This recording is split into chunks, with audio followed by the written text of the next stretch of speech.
नमस्कार दोस्तों, एक बार फिर से आप सभी का हमारे YouTube channel SK coaching classes में स्वागत है। चलिए, इस लेक्चर में हम लोग करेंगे कक्षा 11 का लेक्चर 14 करेंगे, यानी कि 14 करेंगे, जिसमें हम विविध प्रश्नावली 2 का पार्ट 1 करेंगे क्वेश्चन नंबर 1 से। ठीक है, तो क्वेश्चन नंबर 1 इसमें दिया है। देखिए, एक संबंध दिया है f of x equal to x square है जब x का मान 0 के बराबर अथवा 3 के बीच में, मतलब x का मान 0 से लेकर के 3 के बीच में है, बराबर है। अब और 3x कब है? जब x का मान जो है 3 और 10 के बीच में या बराबर है। और सेकंड भी रिलेशन इसी तरह से दिया गया है।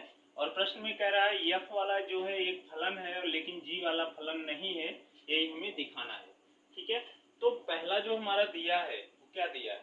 पहला दिया है f of x equal to x square 3x। X square किस कंडीशन पर है? जीरो जो है, x जो है 0 से बड़ा है या बराबर है, तथा 3 के बराबर है या 3 से छोटा है। अब यहाँ पे 3x कब है? जब x का मान जो है 3 और 10 के बीच में है या उसके बराबर। ये तीनों चीजें हैं। तो देखिए, इसमें दो फलन दिया गया है। फलन में दो फलन है, एक एक्स स्क्वायर, एक 3x है। तो जब हम फलन f ऑफ x बराबर एक्स स्क्वायर लेते हैं, तो एफ एक्स बराबर जब हम एक्स स्क्वायर लेते हैं, ये किसमें परिभाषित है? ये जो है अंतराल x जो है बड़ा है, बराबर है 0 से, और 3 से, जो 3 के बराबर या छोटा है, इसी में जो है परिभाषित है। ठीक है, इसी तरह से फलन जो है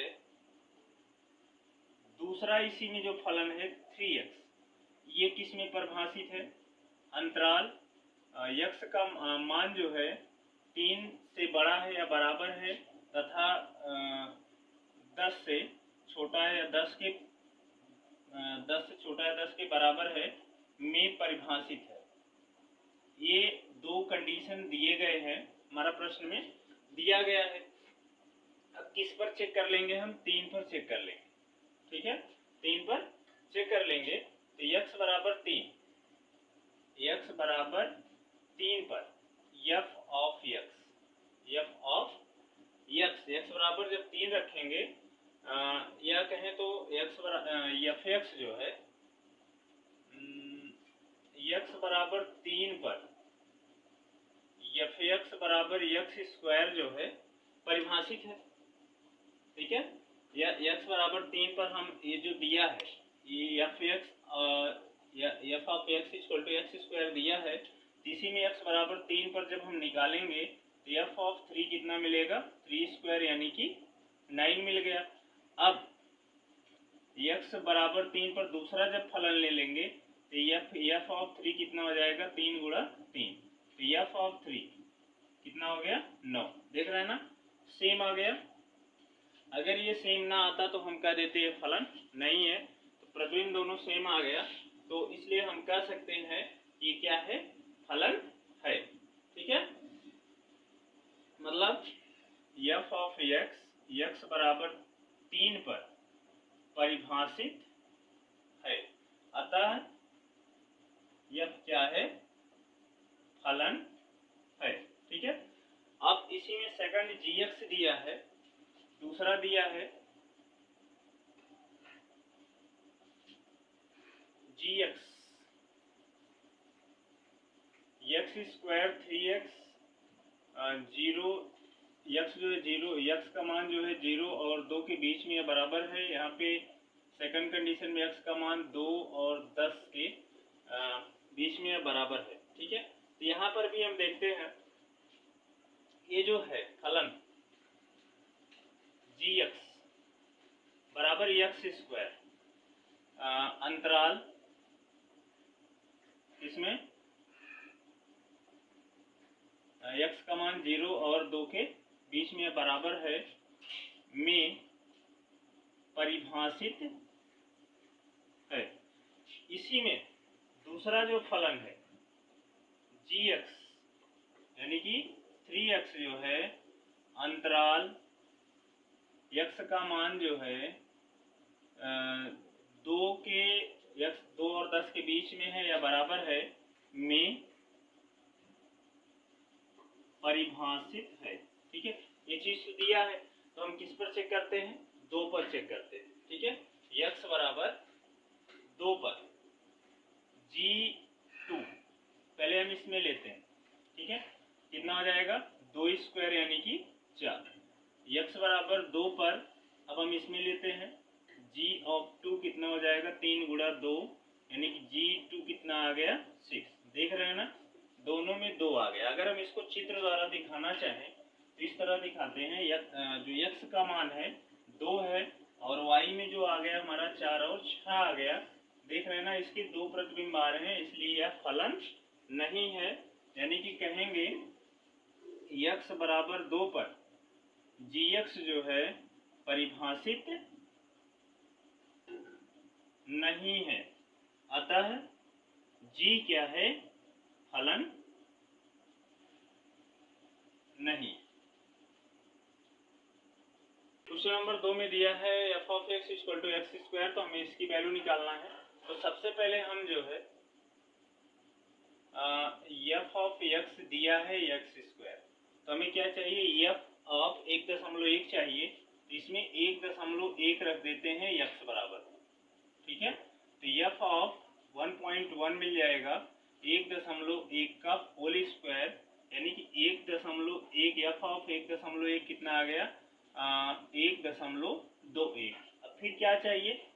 x बराबर पुनः x बराबर 1 रखने पर।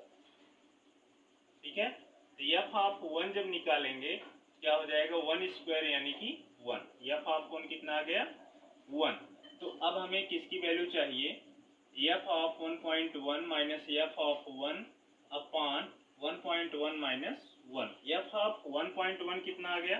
1.21 माइनस, और f ऑफ 1 कितना आ गया? 1 माइनस 1.1 माइनस 1 करेंगे 0.1 हो जाएगा। ठीक है, अब यहाँ से जब हम माइनस करेंगे तो 0.21 अपॉन 0.1 आ गया।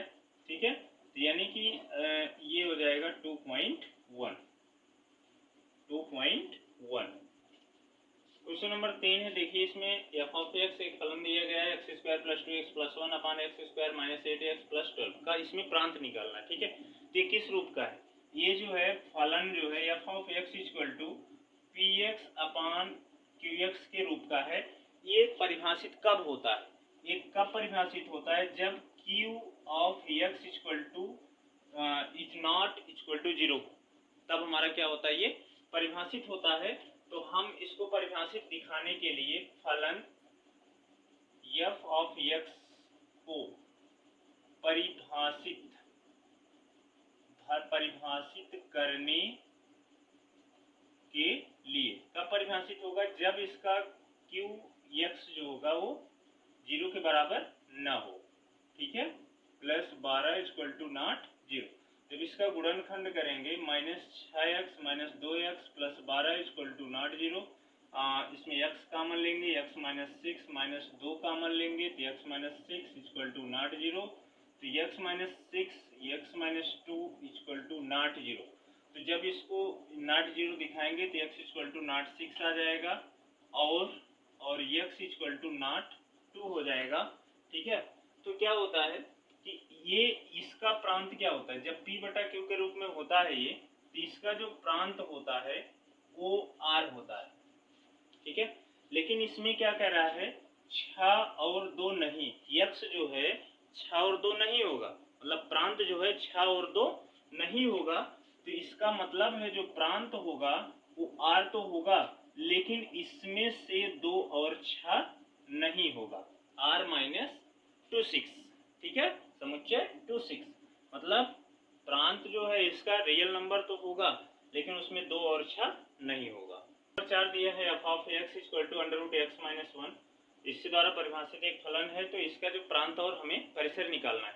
तो हमें जो पता है, जो दिया है इसको हम लिख देते हैं। दिया है f of x equal to under root x minus 1। जब हमारा कोई फलन का मान जो है वो करड़ी में दिया है, करड़ी के अंदर, तो परिभाषित कब होता है? जब हम ये करड़ी के अंदर का मान जो है बड़ा हो जाए और बराबर हो जाए 0 को। तो फलन को परिभाषित करने के लिए ये जो अंदर है x माइनस 1 ये बड़ा हो जाएगा या बराबर हो जाएगा 0 के। अब दोनों पक्षों में जब 1 जोड़ देंगे तो x बराबर होगा या बड़ा होगा किसके, 1 के। ठीक है, यानी कि प्रांत जो मिल गया हमें, जो x में बिलोंग करता है वही तो प्रांत होता है। तो प्रांत जो है 1 से क्या है, 1 से बड़ा होगा। x का मान जो 1 से बड़ा है तो यहाँ छोटा या बराबर का या छोटा या बड़ा का निशान लगा, इसलिए क्लोज इंटरवल लगा देंगे। एक किधर जाएगा, 1 से बड़ा है। ठीक है, अगर हम एक पॉइंट मान ले तो ये इन्फिनिटी की तरह जाएगा, तो 1 और इन्फिनिटी की तरह हमेशा ओपन इंटरवल लगता है। ये हमारा हो गया प्रांत। अब हम परिसर की बात करेंगे। परिसर के लिए तो परिसर के लिए हम ये मान लेते हैं कि माना f of x equal to y मान लिए, तब यहाँ से हमारा क्या हो जाएगा, y equal to under root x minus 1। अब दोनों पक्षों का वर्ग कर देते हैं, दोनों पक्षों का वर्ग करने पर ये y स्क्वायर हो जाएगा, ये अंडर रूट हट जाएगा, y स्क्वायर माइनस 1। तो यहाँ से जब हम x की वैल्यू निकालेंगे तो x की वैल्यू जब निकालेंगे तो y स्क्वायर प्लस 1 मिलेगा। इसको इक्वेशन नंबर 2 मान ले रहे हैं, इसको 1 मान ले रहे हैं। यही x का मान हम ले जाकर समीकरण 1 में रख देते हैं। ठीक है, x क्या है, y स्क्वायर प्लस 1 माइनस 1 बड़ा है या बराबर है किसके, 0 के। अब एक कैंसिल हो जाएगा, y स्क्वायर का मान बड़ा है या बराबर है 0 के, यानी y का भी मान क्या होगा, बड़ा होगा और बराबर होगा 0 के। ठीक है, तो यहाँ से जो परिसर हमें मिल गया वो क्या मिल गया, परिसर जो मिल गया y का मान क्या है, 0 से बड़ा है या बराबर है, तो हम 0 की तरफ क्लोज लगा दिए, तो बड़ा होगा यानी कि इन्फिनिटी की तरह होगा। तो परिसर हमारा क्या आ गया, 0 और इन्फिनिटी। सॉरी, यहाँ पे देखिए इन्फिनिटी है, इन्फिनिटी की जहां भी इन्फिनिटी रहेगा उसकी तरफ हमेशा ओपन इंटरवल लगेगा, क्लोज नहीं लगेगा। क्वेश्चन नंबर 5 में दिया है f of x equal to mod of x minus 1। ठीक है, इसका प्रांत और परिसर हमें निकालना है। ठीक है, तो प्रांत और परिसर निकालना है तो एक चीज जान लीजिए कि इसमें f of x equal to दिया है x माइनस 1। ठीक है, प्रांत देखिए यहाँ पे x का कुछ भी मान रखेंगे तो उससे परिभाषित होगा, तो इसका मतलब है प्रांत जो होगा इसका r हो जाएगा, वास्तविक संख्या।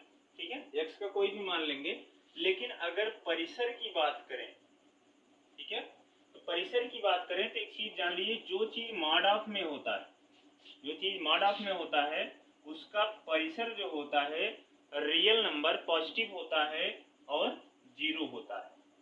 ठीक है, ये मॉड ऑफ में है, इसलिए इसका परिसर जो है वो पॉजिटिव रियल नंबर हो जाएगा और इसके साथ 0 भी हो जाएगा। मतलब जो चीज मॉड ऑफ में होता है उसका परिसर यानी कि रेंज जो होता है 0 होता है और वास्तविक संख्याएं धनात्मक वास्तविक संख्याएं होती हैं।